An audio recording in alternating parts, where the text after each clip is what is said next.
Go for it. Welcome, ladies and gentlemen. This is another episode of the Three IT Guys, episode 13. I am your amateur, Mac Ritter. As always, we have the man with the plan, Daryl Alexander, and of course, where would we be without our resident guru, Jeremy Lyke? Today, we're covering a vast array of topics, and Jeremy's going to kick us off today with security check and Twitter being hacked. Jeremy, kick us off. All right, so it wasn't actually Twitter being hacked. It was the Twitter account for the Oculus CEO, Oculus Rift CEO. So the hacker basically took over the Twitter account for this dude and posted that for ransom he wanted a free Oculus Rift as to return the Twitter page control, and he posted that he wanted to, quote, watch porn the cool way, unquote. Wow. What constitutes as the cool way? Apparently virtual reality porn, I don't know. Wow. Spread eagle across his bed, or I mean, no more public places. Well, I mean, you know, it is an American holiday, so, you know, that would be the proper way to do things right now, wouldn't it? I suppose. Wow. I'm just trying to figure out what's the proper way to watch porn. Have I been missing something? Man. Right. He did all that, hacked the account and everything, so he can watch porn the cool way. Yep. Tell him to sit on a bucket of ice. Oh, That's his request. Wow. Was there any response? So yeah, the just for our viewers, this isn't booze. yet. The actual report that I found on this was on thehackernews.com. So Yeah, I saw the link. and their subtitle is "Security in a Serious Way." So hmm Yeah, sure. right. And But watching porn the cool way. you know, that's I thought that would be a good humorous way to start off the episode. Indeed it was, indeed. That's pretty awesome. All right, Daryl. I guess kick us All off right. with Bluetooth 5. And is that fell the power or feel the power? Supposed to be feel the power, but you know, feel the power too. Fell the power. Anyway, for the viewers that don't know, I wanna for some reason I'm on a Bluetooth project kick, a little personal project. Mac and Jeremy both know what it is, but in some of my research, I was covering Bluetooth technology, Bluetooth source coding, and the near field communications and Bluetooth. What's it? LTE. So I ran across an article on extremetech.com, and it talks about Bluetooth 5, and Bluetooth 5 will actually double the speeds of Bluetooth and quadruple the range.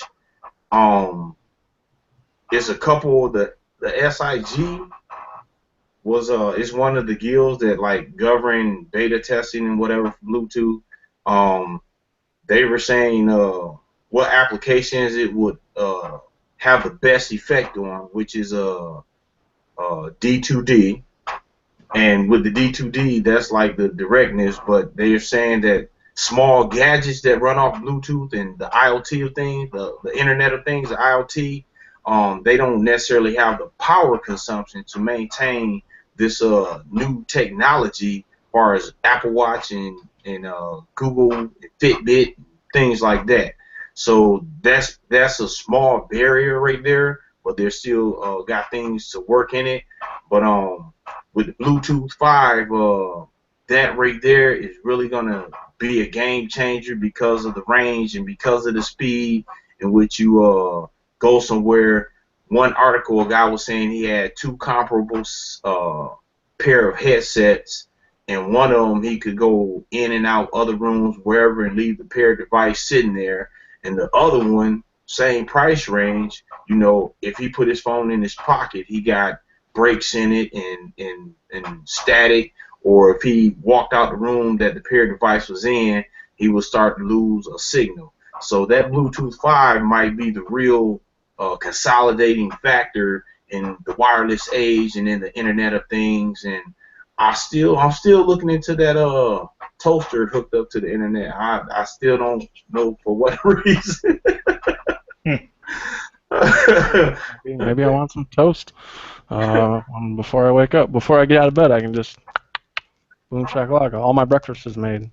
That's called lazy. That's what technology does. Automates things. Come on now. That's all Man. technology does is make us lazy. I guess the whole Bluetooth thing to me is, I don't know. I know Bluetooth is still pretty widely used, but I know I don't use too many Bluetooth devices. In fact, I can't even remember the last time I turned the Bluetooth on my phone, other than maybe by accident. So I don't know, but I know, yeah, like a lot of people have those new headphones that kind of hide around your neck. Like Daryl's got a pair.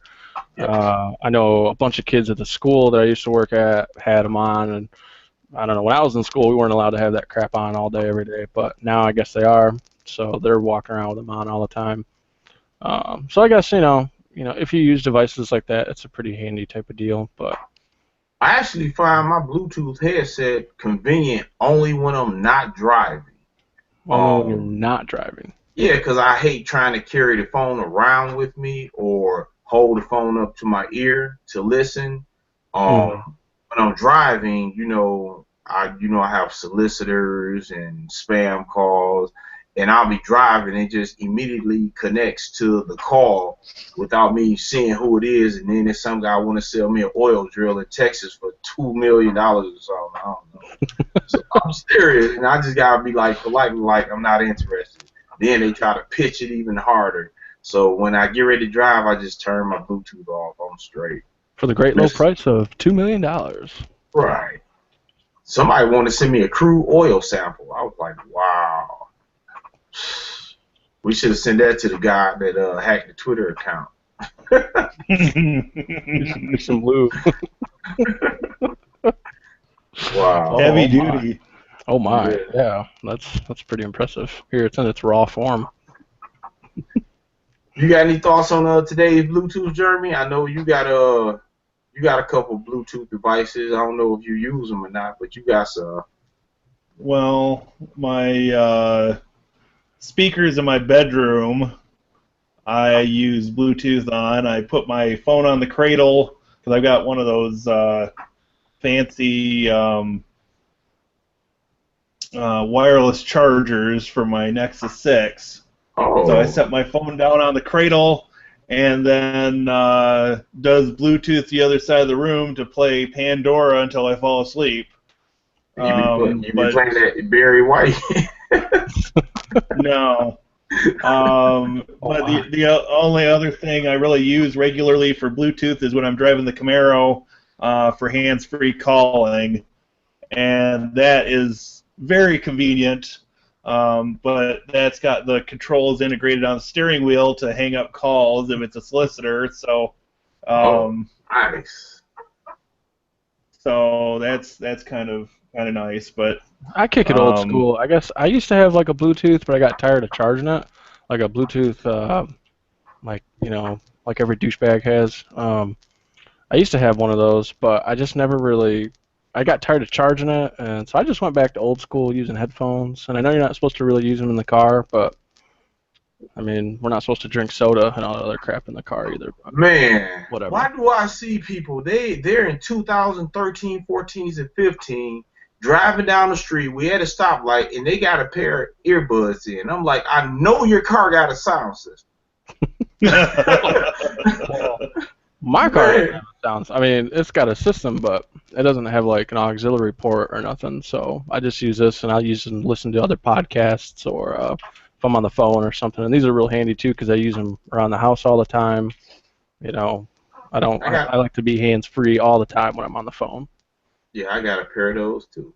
Or I use these. These work on my phone too. So Oh wow. yeah, I just plug them right in. Bloop. They're pretty nice. Um, I guess I do.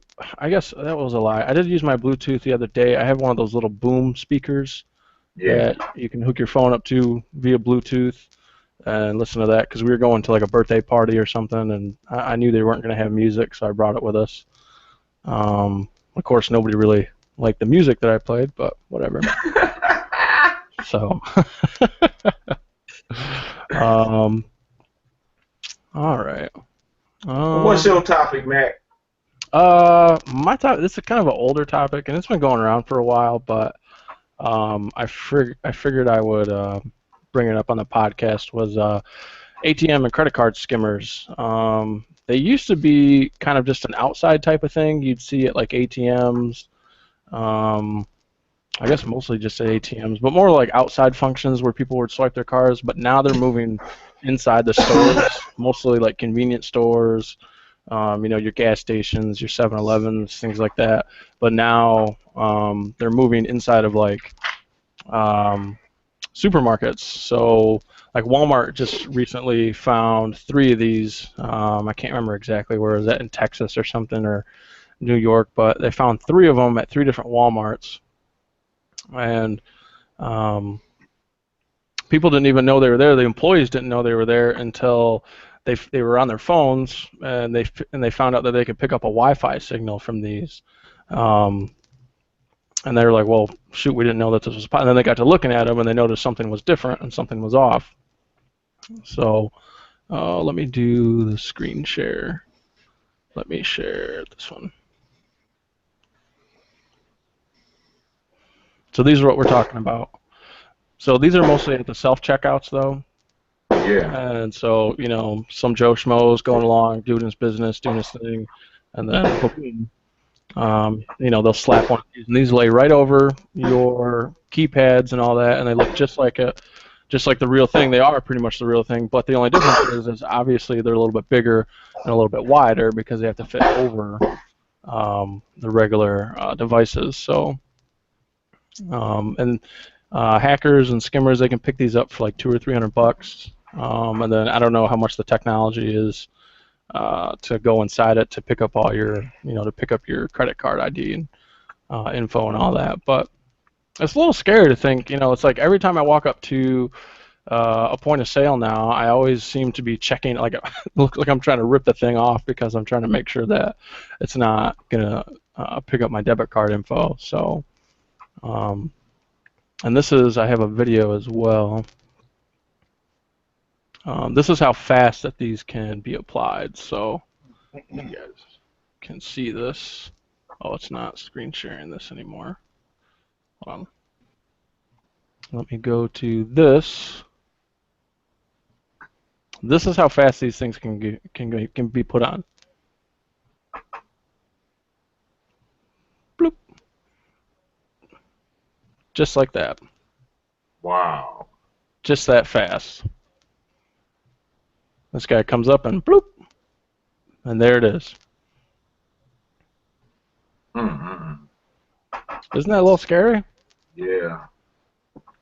So these are becoming a problem. It's like hackers and your con artists are getting a little bit more desperate, and they're starting to go inside the stores now and apply these. And as the video shows, these things can be applied in like 3 seconds or less. Literally, all I have to do is they get them prepped up, they get them ready, and then when they're ready to be deployed, they just go in, and typically they'll be in like a little knapsack or something, and when people aren't looking, bloop, they pop it right on, and there it is.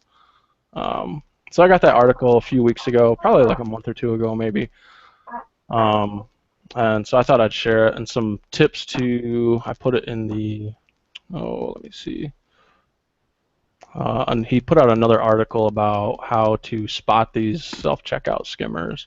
And basically, it was what I had said, like they're going to look a little bit longer or wider because they have to fit over the real device. And then there's typically like a little green light that will be obscured by the layover. So on your real device, the one that's supposed to be active, you'll see a little green light, but the cover will actually block that. And also the keys on the keypad will not be lit up. So if you come up to one of these devices when you're doing your self-checkout or wherever you're at, and things just look funny, chances are it might be a skimmer. So, and when I worked at Speedway, they actually had us checking the pumps to make sure that nobody had installed a skimming device, Right. to jack your credit card info and stuff. So I thought I'd bring it up because it is a hot topic. It's beginning to get some more notoriety and get out there a little bit more, and people need to be careful of it because it is getting to be serious. Very informative. Very informative. A little bit. But to me, it's just scary. It's like someone could be taking my stuff, and it's, you don't even know if you're not paying attention. And in the YouTube video that I'd found, the one woman didn't even know about it until the newscast came up to her and said something. She's like, I didn't even know until you guys just told me. Thanks. Wow. So, yeah, Walmart was trying to keep it pretty hush-hush because they didn't want customers to find out, because if they find out their stores have been infiltrated, then, well, they may not want to shop there anymore. So, Right. and the police department's pretty shy about it. There anyway. Well, this was just at Walmart. I'm sure they've, around the country, I'm sure they're everywhere. I mean, shoot, Right, but you got to figure Walmart has. How shall I put this nicely? Walmart's the devil.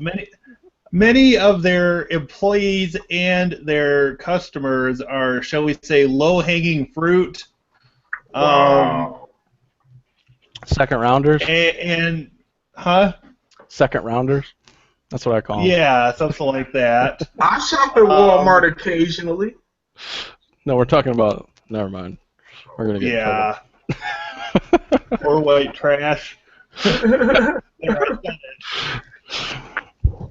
Well, that's the glory of podcast. We're not really going to piss anybody off.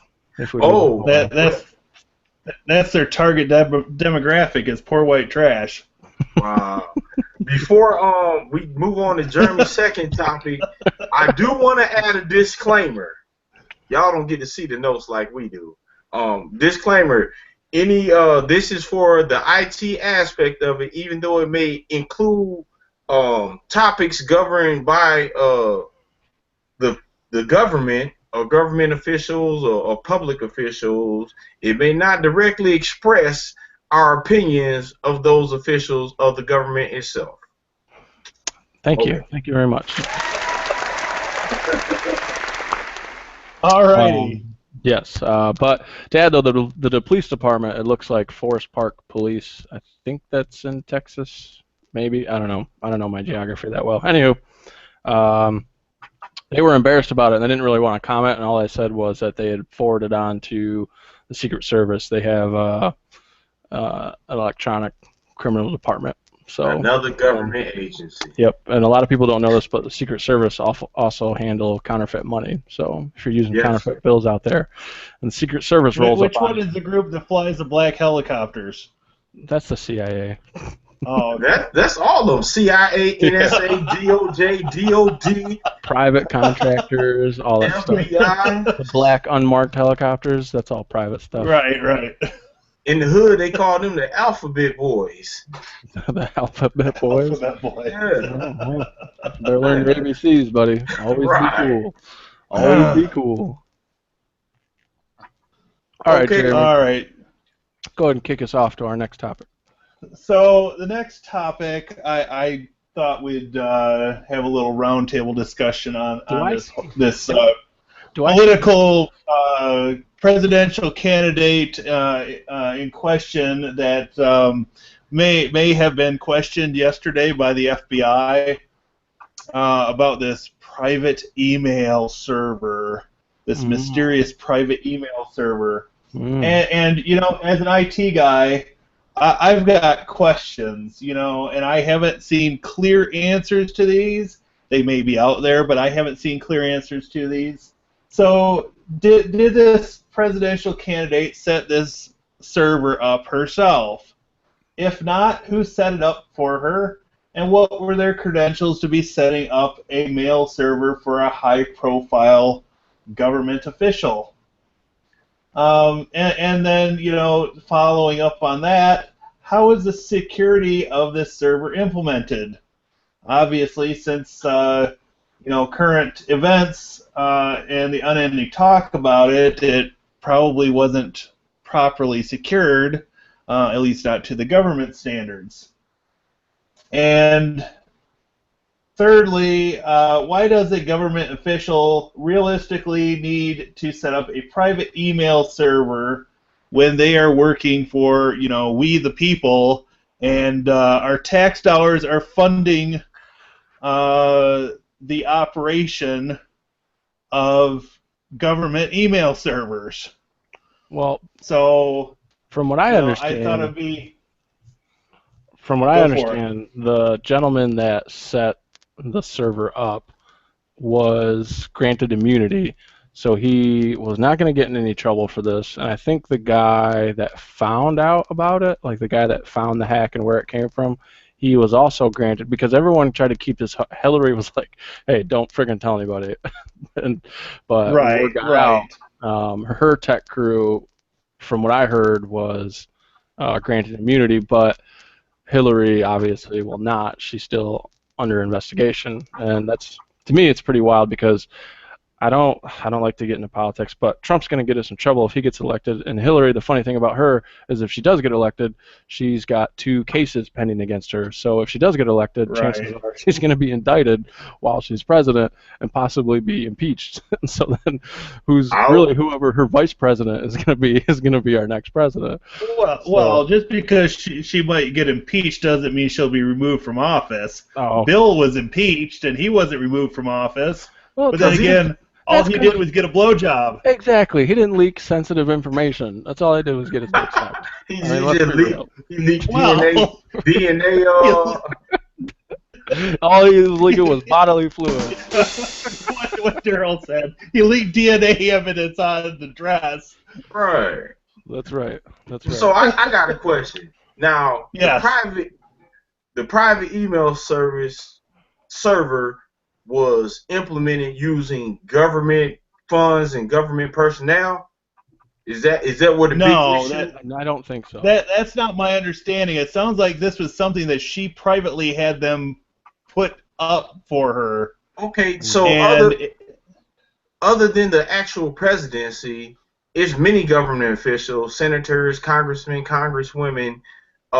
They are allowed to have private lives. I mean, what if she was right? Yeah, but once you get but they're not allowed to conduct official business on their private accounts. Yes, and once you get so high up the chain, nothing's really private anyway. I mean, let's be honest. Well, we know ain't nothing really private. Matter of fact, I'm surprised they didn't have Joe McCrae go ahead and analyze her stuff to see how really unsecure it was. Oh, Lanta. Yeah, I don't know.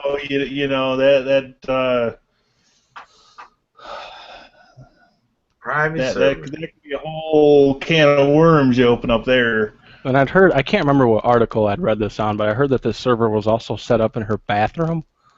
And yeah, I thought, well, that's a good place for a server. Yeah, if you want to keep it super private, I mean, that's where you do all your private business. Sure. Private business, right? Yeah. I can't remember where. I can't remember what article I was reading it from, but it explained all that, and the guys that set it up for were not going to get into any trouble, even though they kind of got a little slap on the wrist and was like, "Hey, what were you doing?" And Hillary they probably already disappeared anyway, because Hillary's Hillary. So. Right. And if you ask Hillary, the only reason why Bill Clinton became president was because of Hillary. Right. Well, Trump, what Trump gonna do is he already got his server set up. So he say if I do by some chance in hell become president, they can't say I was conducting my business. My business, whether it's private or governmental, is my business. And you're fired. Yeah. That'll work out really well for him. No, but Trump's gonna get us in trouble. Personally, that's what I think. He's gonna say "F you" to the wrong government official and of some other foreign government, and all hell's gonna break loose. And Plus, I did see a pretty funny meme on Facebook. It was like Trump saying, like, we're going to build our walls 10 feet high or whatever. And then it had a Mexican saying, go ahead and build your walls. We dig tunnels, asshole. Wow. So, Woo. oh, yeah. Funny stuff going on the Book of Face. So, Book of Face. the Dig Book of that Face. there. All right. So, I guess moving on to the next topic. The next topic is I see Wi-Fi on there. 802.1N, 11N at one end, whichever one, versus 802.11AC. I kind of had an epiphany because I was drilling this guy at one of those big box stores that we won't add a name to, but I was drilling him because he was trying to sell me N series router when I knew in fact the AC router was out. And I'm like, I had hollered at Jeremy about it, and he was probably like, they had a overstock or surplus of them or whatever. So, I mean, do y'all, first of all, do you think they came out with the AC too quick? Because many other companies, Netgear, Linksys, or whatever, they were producing products, routers and switches and stuff off this 802.1N and selling it. And then the AC came out, and was it too small of a time gap for that, and they got all this surplus product, or No. is it just the evolution stage? It's the evolution, and the same thing happened when they were doing the transition from G to N. And so what you're actually seeing now is that just this past week, I think it was on smallnetbuilder.com, they talked about the first Wave 2 802.11 AC devices that are coming down to market here shortly, probably by Christmas shopping season.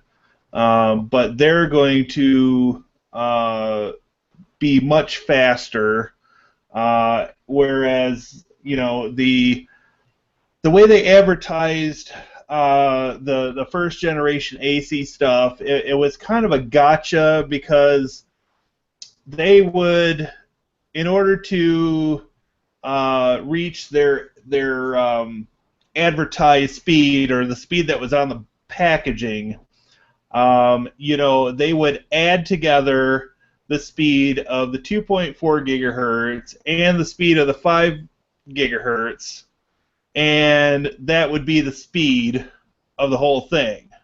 Oh, well. So go ahead, John.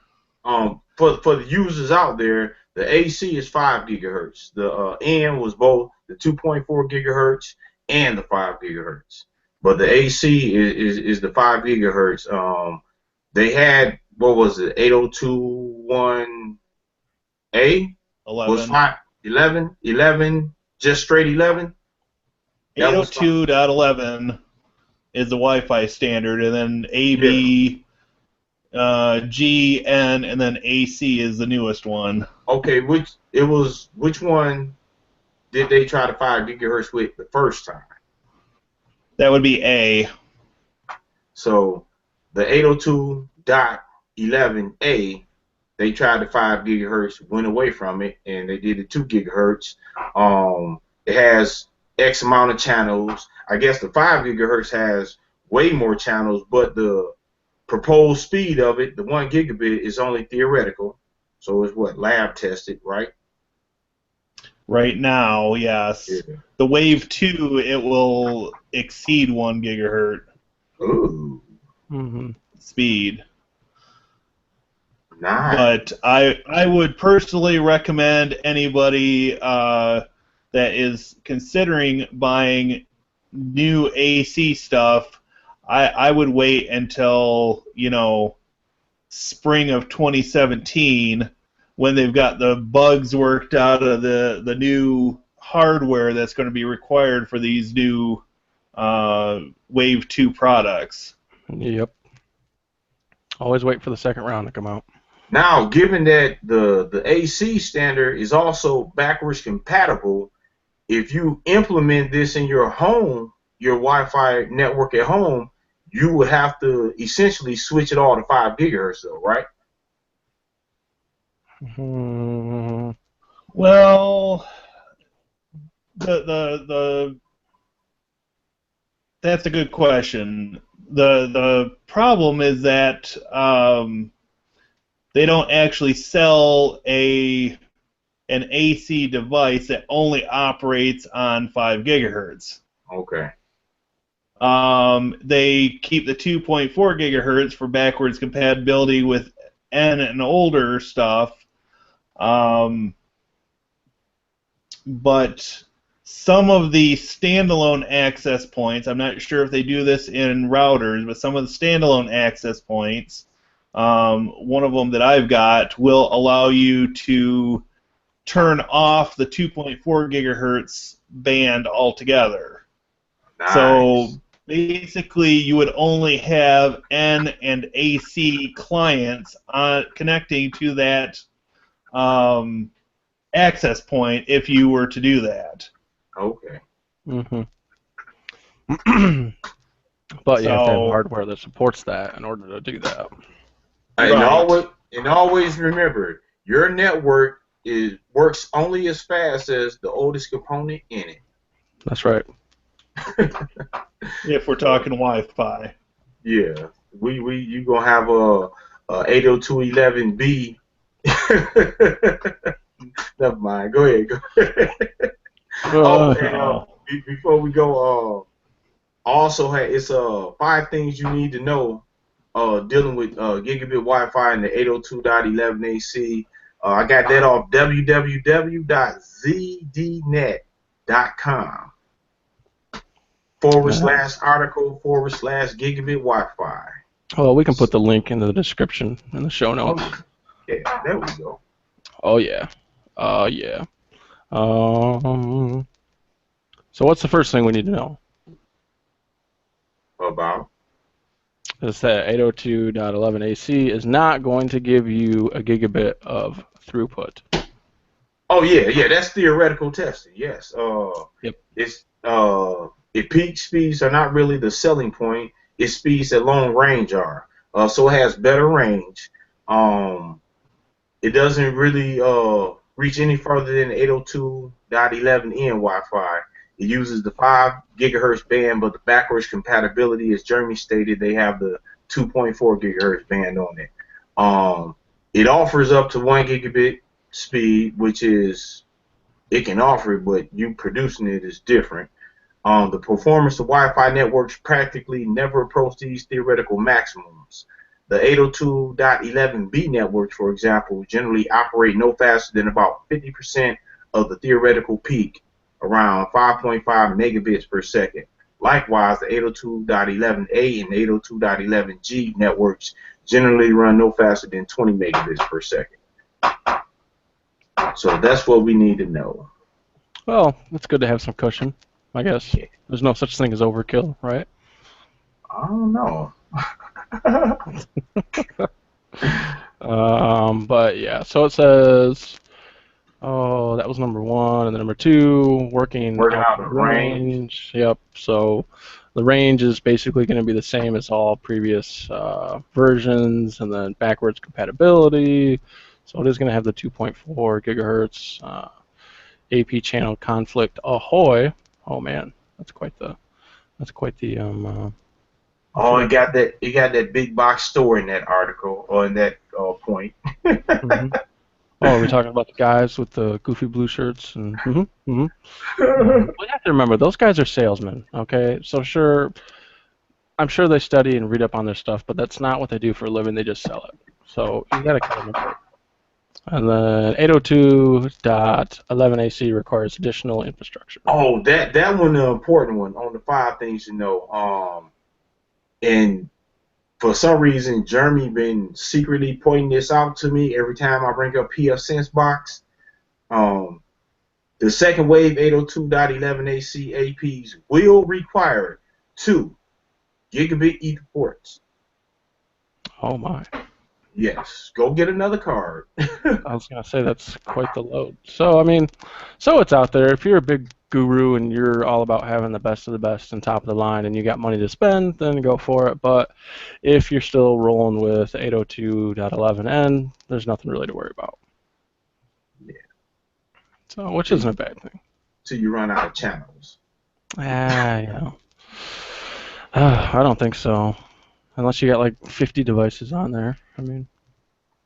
IoT is coming. Yeah. I know. I can't wait to get my toaster.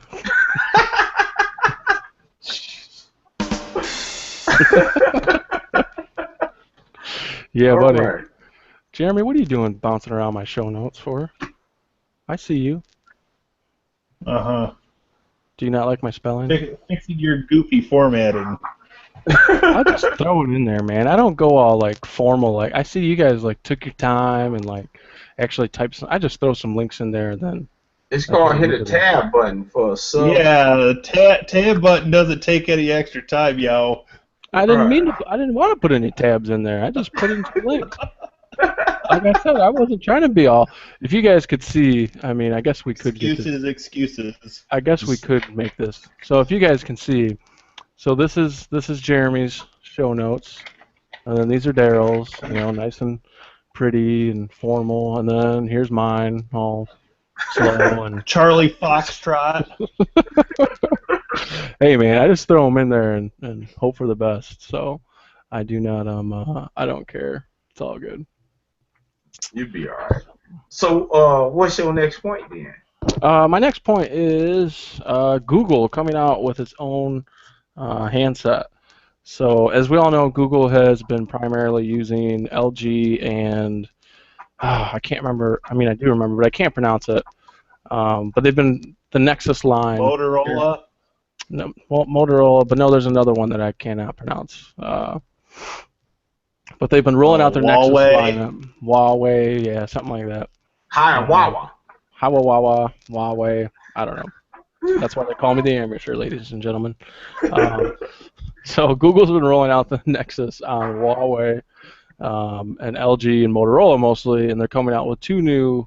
HTC is coming out with 2 Nexuses, I believe, later this year. But Google is on the move to make their own handset, make their very own brand. As we all know, Google started out in more of the software type of things. So, you know, we all know Google.com and then Google Docs and all that. But then now they're starting to get into the hardware business, coming out with tablets and netbooks, you know, the Chromebooks, the Google.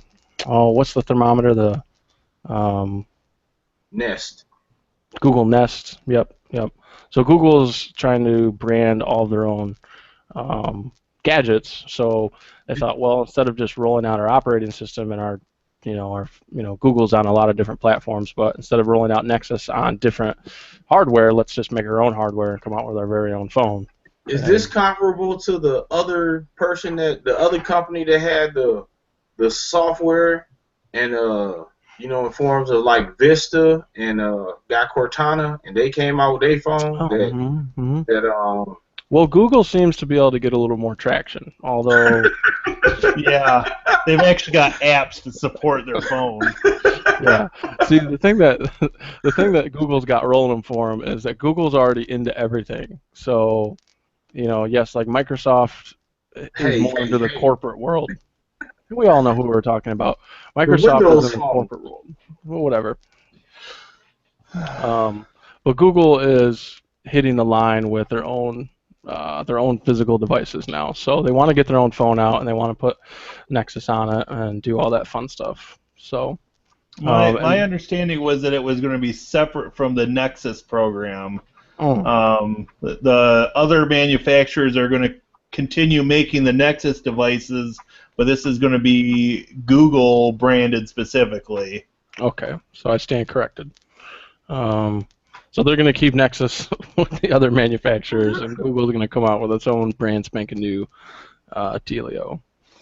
So, but The only thing that Google seems to be having a hard time catching up in, I guess, is their web services. So, they're having a hard time keeping up with Amazon and Microsoft Azure, and I think there's 2 or 3 other web services that are actually in front of Google. I think Google, in the top 10 list, I think Google comes at 5 or 6. So, which I was think pretty surprised. Rackspace is in front of them, and Mm-hmm. seems like there's one other one, maybe.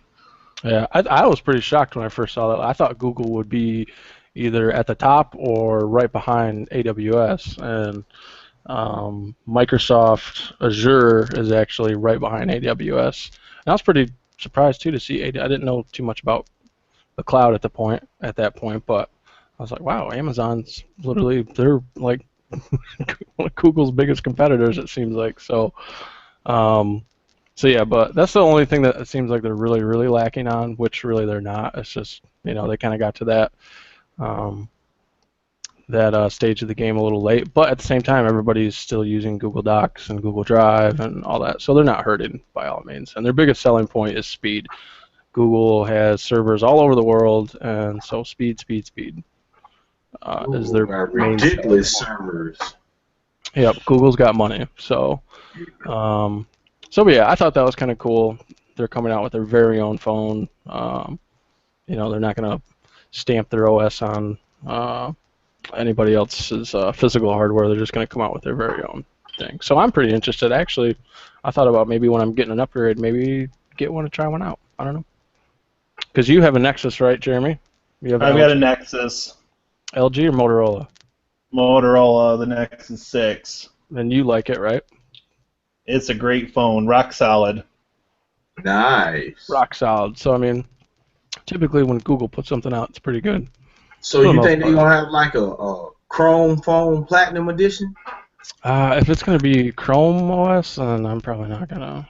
No, it'll be Android. Yeah. Droid.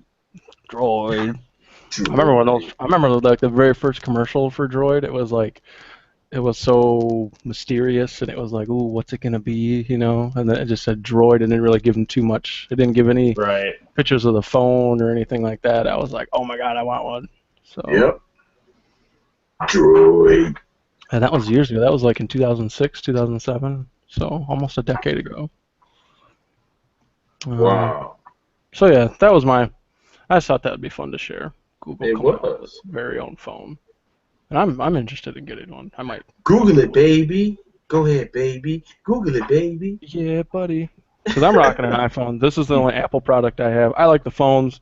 I'm not a big fan of the other. I am a big fan, but I'm not a big fan of spending the money on. I'm sorry, but the money you spent on that 13-inch laptop, that's too much for me, man. But it runs circles around what you got. Yeah, but if I'm going to spend that much money, I want like a 20-inch display, man. I ain't trying to look at. That's not portable. Yeah, it is. It's very portable. It's not. It's just heavy. If compact and Apple IIs were portable, then a 20-inch display is very portable.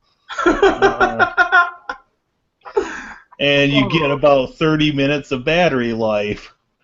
No, everything gets about 8 hours these days. Right. All right, next topic. Stop picking on me. All Networking right. and AV tips, AV antivirus tips for home builders and remodelers. Audio visual. Oh. Yeah. Whatever. Oh boy. That's why we call them the amateur people. That's why we call them the amateur. Hey, you put AV up there. I'm thinking antivirus. But if you read the rest of what I have got on there, you would see in proper context it's obviously audio, video. I can't wait to start doing this. I can mute you whenever I want.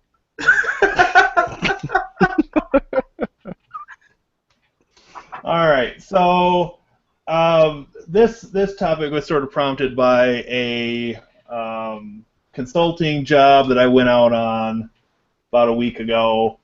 Guy had a beautiful home, had all kinds of nice equipment, but the basement media room was kind of an afterthought. And so at the front of the room, he had a really nice, probably a 65-inch TV. but the equipment to get the video signal and audio signal to it were all at the opposite end of the room. And so my job was to try to get everything integrated and working through one remote control. And ultimately, the problem was that the signal range was an issue because he's got one of those Harmony remotes, those Logitech Harmony remotes, and so it bounces a signal to its repeater box, and then it was having to bounce from that, which was behind the couch, to the opposite end of the room, and it just wasn't making it there. So my tips to people that are going through a remodel or are building a new home or are planning to remodel a basement and make it into a media room, first of all, start with a drop ceiling. Yeah, it might cost a little extra, to tear out the drop ceiling later on, but in the short term, it's going to save you a lot of headaches if you have to have additional cabling run. The counterpoint to this is, or an additional point to this is, run your conduit above your ceiling so you can easily fish wires through it later on. And if you think that you're going to be adding additional cabling, maybe leave an additional empty conduit tube up there so that you can fish new cables through easily. The next major point would be talk to an audio-visual and networking professional. Your electrician... Antivirus professional. Your electrician may not be qualified to make recommendations on network cabling or wireless technologies. Probably they could help you to some degree with networking, but maybe not the Wi-Fi stuff. Dennis can. Dennis could, yes, but the thing that people fail to recognize when they're putting up a new house and they just rely on an electrician or somebody like that is they'll get one router, one Wi-Fi router, and they'll put it in the basement, and then they wonder why they don't have any Wi-Fi signal at the opposite end of the house, but they didn't have any hardwire run down to the opposite end of the house, so they can't easily put in an access point, and they didn't have any cabling run in the ceiling, so they can't put in an access point that way.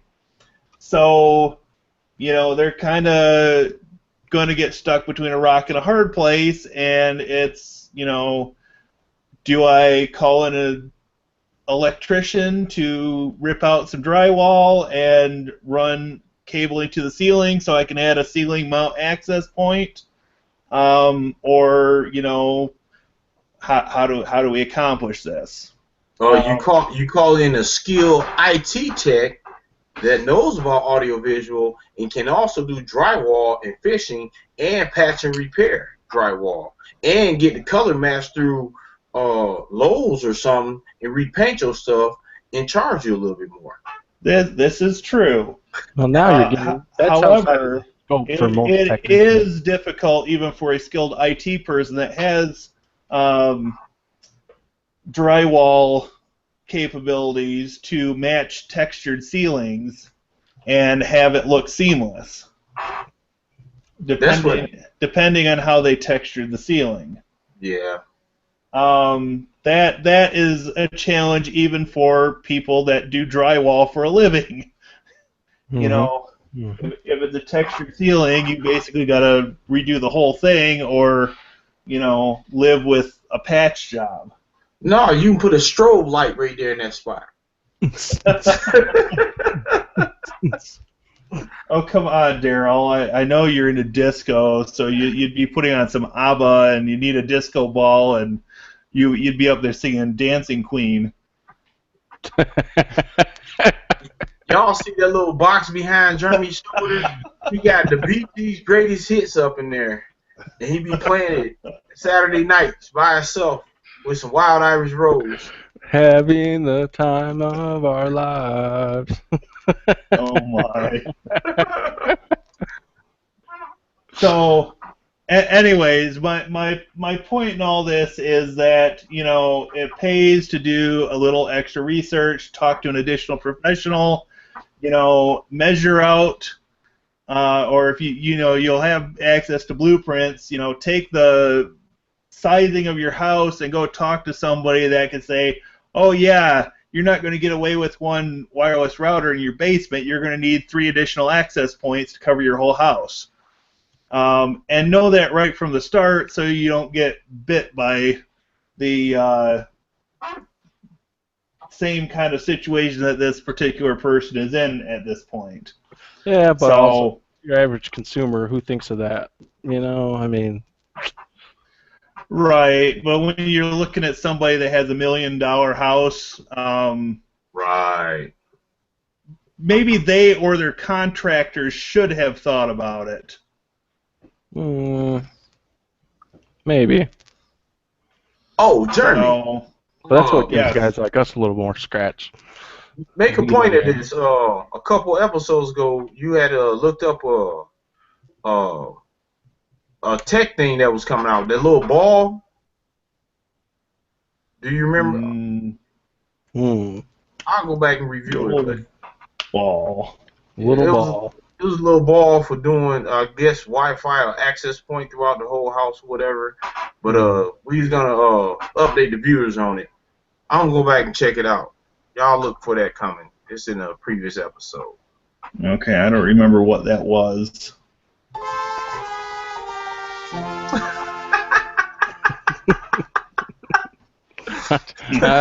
Hey, we got them. We might as well use them. I mean, come on. Okay. All right. Uh-oh. So, Daryl, you're up on the next topic. So with unless anybody else has comments on this one. Ooh, yeah, buddy. So basically, if you're building a new house, technology's on the rise. You might want to add in a technician, an IT technician, to come in and maybe give you some suggestions, not just a plumber or an electrician or a carpenter. Yes, exactly. Because Wi-Fi is everywhere, and you want it. And if you don't want it, you still need it. Even if you don't have Wi-Fi, remember, I don't know if you was there, Mac. Me, Jeremy, and one of our fellow students, Colin, we were looking at about subcontracting to home builders to like wire the whole house, Ethernet in every room. I think I was there for that. Well, I wasn't there for that, but I do remember having a conversation with old and lost but not forgotten Colin. Yeah. Yeah. So for those people, especially if you're spending that type of money on the house, you have the choice of either having it wired or Ethernet in the right access points before that critical stage where they didn't threw up all the walls and good paint and the furry carpet or tiles or hardwood floors and get it done right. You can have it in every room, hardwired, straight from the D-mark point. That's right, straight from the horse's mouth. Yeah, buddy.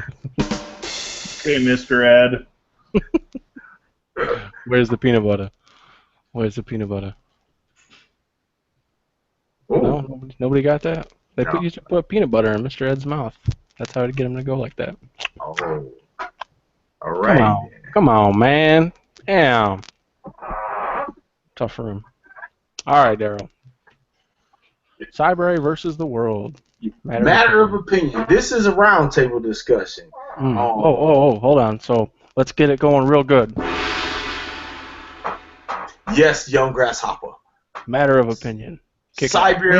Man, every time I hear that gong, it makes me think of that Eminem song where he talks about the Olsen twins. and their Oh bums. my. Doing, doing, doing, doing. Yes. Hey man, we gonna pray for you, man. That's a funny song. That is a funny song. Eminem I is joke, I joke, I kid, I kid. we'll leave Eminem off the IT show. That's like we might well go back to talking about Trump and Hillary then. No, that's too relevant right now. Yeah. Okay, Cybrary.it. To my knowledge, all three of us have Cybrary.it accounts, and I know myself and Jeremy currently. Jeremy just completed his last week. One of the courses, the pen testing course. Yeah. I'm in several courses. The first thing I want to say when I did this little comparison thing to other IT teaching platforms out there is Cybrary is free. Did Yes, you hear I've that? said Free. It's free. free. So the first thing I did, because Cybrary uses a lot of their teaching platforms that prepares you to take industry certifications from like CompTIA. So they use CompTIA stuff to teach you for free. Let's go see, can we get a certification from CompTIA for free? For free. Huh.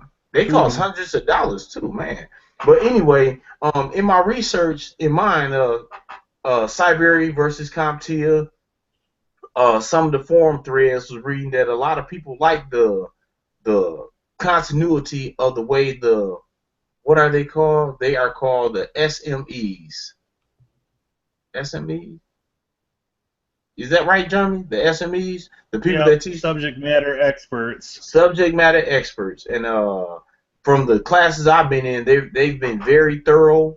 Although it's more video watching. If you like, for one of the classes I'm in, I just spin up a Ubuntu class and do the command line along with the instructor. But you can sit there and take notes and get all the relevant information that covers the different parts of CompTIA testing. So if you need to do your 801 and it covers 33 chapters and whatever, each chapter goes in depth and very specific so that you get the necessary information for that chapter, and also you have a higher probability of passing your CompTIA exam. I've studied both straight from CompTIA practice exams. I studied through Cybrary.it. I took some previous IT courses that had other study engines. One of them was Test Out we use in school. Uh, we ain't gonna bring up Rob Tracy, nobody. Why'd you even have to say the name, man? What's your problem, Hey, bro? you're the one that's been name dropping all night. What, Oh Microsoft? no, Everybody I knows didn't say Yeah. that. Microsoft. I didn't There say ain't that. no name dropping when it comes to Microsoft. Shit. And Shoot. then the second one I We went just to call them the evil empire. Evil Corp. Yeah, that's it. they compared Cybrary, CompTIA versus their information compared to the Professor Messer. Anybody that's into IT and trying to get that basic industry standard, entry standard of the A plus, they're through with the 801, so they're on the 901 and 902. Professor Messer YouTube videos and study guides was the thing to have in order for you to be have a successful chance at passing that CompTIA A plus. So they did a comparison, and only a handful of the people in the forum felt that Professor Messer was better than what Cybrary.it offers. It's parallel information. It's the same information because they both focus on what you need as far as CompTIA is concerned.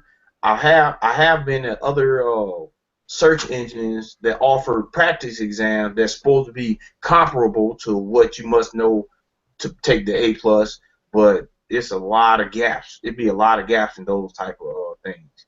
So Cybrary.it won that, then Professor Messer. Then the third one was Tech Exams. TechExams.net was speaking about CBT nuggets versus Cybrary. And the one person that responded on a long thread said they never heard of Cybrary. I was like, wow. I think that was an older post too. I'm not for sure when Cybrary.it initially launched. Do you know, Jeremy? I don't off the top of my head. It ain't nothing but a light reflection off the top of your head right now. That shit's bright though. That's bright. You gotta move that. There's that one lamp right in the back over your left shoulder, man. You gotta move that because that's like blinding into the camera. Not off your Is that dome. better? There you go. Maybe if you move that light like off camera, that'd be for the next episode. That was like an eclipse right there. So, but my other two partners in this, they both have Cybrary.it accounts, so I for sure want to get their input based off of what they experienced with Cybrary.it, and I know both of them had other training in other places, so that I think that'll be a good roundtable thing. That's why I introduced it as that. Well, I obviously haven't had as much formal training as the guru has, but I would say the training and the education that I have had, Cybrary is more straight to the point, and there's not really a lot of beat around the bush versus some other programs that I've taken. There's a lot of jibber jabber along with the videos, and I haven't gone through enough Cybrary's videos to really get a good gist, but the ones that I have gone through, they've been very straight and to the point. There's not a lot of extra hoopla or back in the day or this and that. Oh, my Lanta. So it's very straight to the point, and obviously I think the one kid on the camera that does like the A+ part, I think he's pretty nervous, so he wants to get through it as quick as possible. So, and that's exactly, I think, the way most of us feel, because I think most technology folks, most IT guys or computer science or programmers, they have a hard time focusing on one thing for a certain amount of time. So some of the videos that I have seen that are like 20, 15 minutes, 20 minutes long, it's like, oh my God, get over it already. Like, get done with it. So I think Cybrary is a good, definitely a good tool. They should call it Cybrary University.it. There you go. See you. Yeah. If you decide to pick that up, if they're listening to this and you guys pick that up, I coined that, so get paid. Oh my! pay the man. So that's just my. I think it's a pretty good. It's a pretty good website. Boom, boom, boom, boom. Pay the man. Yeah. All right, Dr. J. All right. Reincarnated. So, I guess my thought on this is it depends on the instructor. I went through the cybersecurity and pen testing course, and the instructor was good, and it was interesting, and not a lot of the videos were over 20 minutes, so that was great. I started another course, and I don't know if that was the advanced pen testing or if it was one of the other ones on my list, but I just wasn't impressed with the guy. The thing that I will say about Professor Messer, if you can catch him when he's doing one of his live study groups, it's great because it's interactive. I've only seen CBT nuggets on YouTube, little clips of them, so I'm not really an expert on that. But the couple of resources I want to give a shout out to. The first is twit.tv, and they don't really do training per se, but they are very good for keeping up with current event things, which everybody in IT knows that the certifications you're studying for, that material was put together like a year or two ago, and so it's not the current stuff that's out there. So I have to give props to Leo Laporte and his team at twit.tv. The other service, and yes, it's a paid service, but I was fortunate enough to get into it early on, and so I'm getting a nice discount on it, and that's itpro.tv, and they do offer a free 7-day trial, and there are some of their more like resource classes that are freely available, or you have to sign up for their free tier account to access, but they record new videos live 5 days a week, unless there's a holiday, of course. They've got 2 studios, so there's stuff going on in both of those normally. They do follow the study material from the official study guides from CompTIA and other places. They've done, Certified Ethical Hacker, CISSP, and others. They've done a bunch of Microsoft stuff. They've done, went through Cisco stuff and VMware stuff. And the instructors they've got, they'd actually spent a good number of years, a few of them spent a good number of years working for, what's that place? Daryl, help me out here. The place that sponsored that seminar we went to a month and a half ago.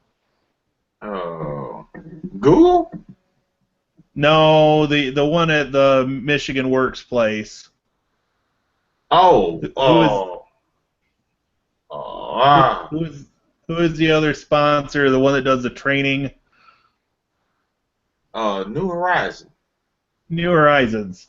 So yeah, these guys spent several years. One of them spent over a decade working for New Horizons before they decided to do this. It was a startup at about 3 years ago, but now they've got 2 studios recording all this material.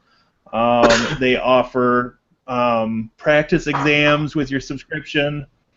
They offer virtual labs. So these aren't simulations. They're actual. You start the lab and you start different virtual machines to be able to perform what you need to do in the lab to be interacting with the real thing instead of a simulation like some other products push on you. Now, yes, it's a paid service, but considering that I want to do what I can to stay relevant in my field, I feel that it's a great resource, and I don't mind paying for it. So, shout out to IT Pro TV there, and to their continued success.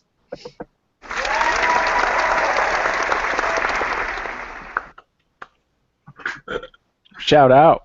Shout out. Shout it out.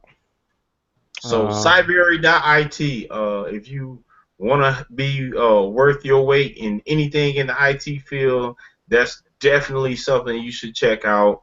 Definitely something you should, see how it fits into your agenda in furthering your IT career. We are not paid by Cybrary.it to advertise or promote. It's in our not yet. It's in our weekly podcast that come up as relevant information and staying relevant. So we trying to keep you relevant, and that's what we came up with. And if you don't like it, write your local congressman. That's right. That's right. Write your local congressman. I tell people that all the time. I don't like that. Write your congressman. well, congressman or congresswoman.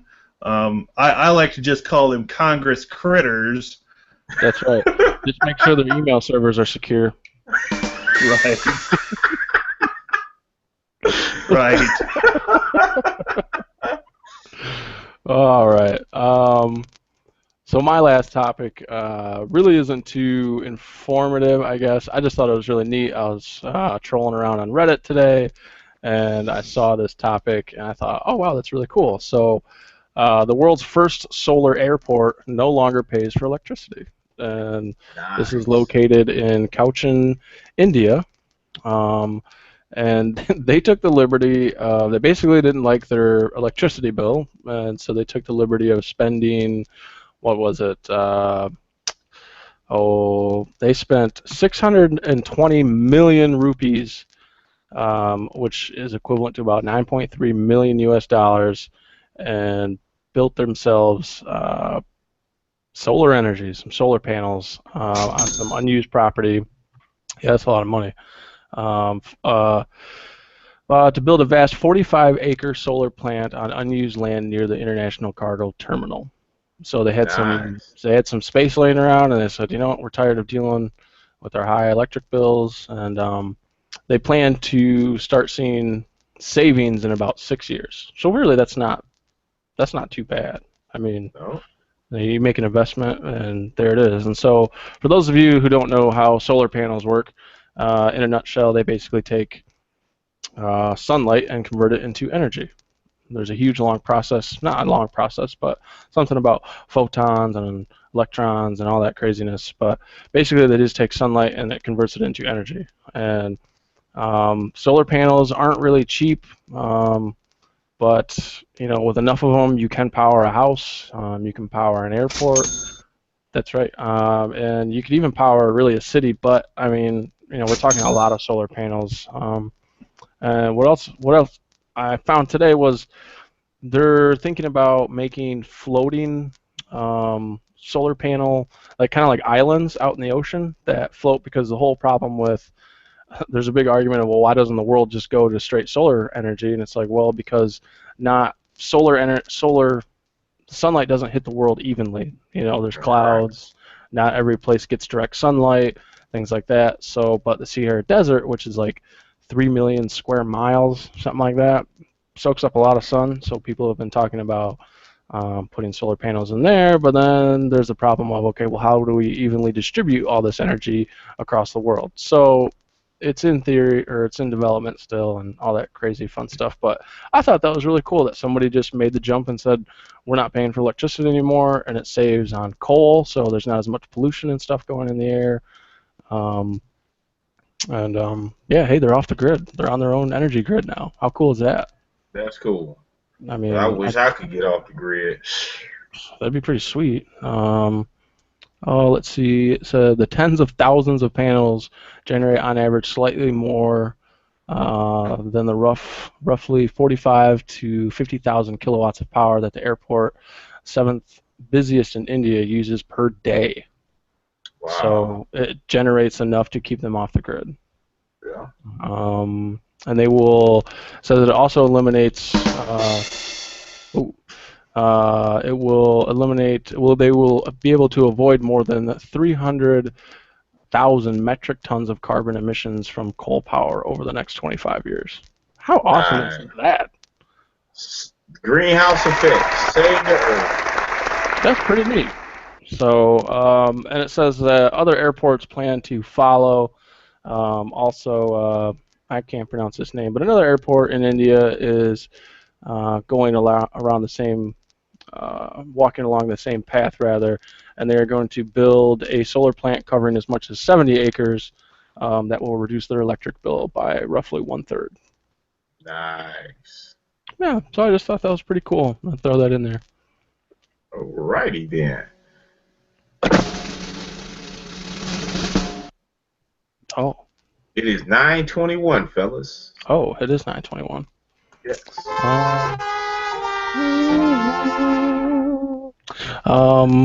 So anything else? Anybody else got anything to add before we take off? Nope. Nope. No, Happy Good. 4th of July for all you good red, white, and blue folks. Yes, happy 4th of July. And if you liked our video, please leave us a nice thumbs up. We greatly appreciate it. And if there's anything that you want to see or hear on the show, please leave us a comment, and we'll Except try to do our politics. best. Except politics. Yeah, we don't do politics, even though we've been talking more and more about politics. That was Jeremy was venting. Sure. Only in the context of their technological faux pas. Oh, Sure. one last hitter. Man. Mm-hmm. Joe McCrae, he did have a chance to work with the biggest court system. They got over 5 million court records, and he said that that was the only government agency that he was allowed to do a 0-day on their systems to try to find a flaw in it. I found that was real interesting. Oh. Yeah. Okay. Well, with that, ladies and gentlemen. And so he went in to discover who killed Kennedy and Malcolm X and all that good stuff. Oh, they put that on a private email server and took it away. Unplugged.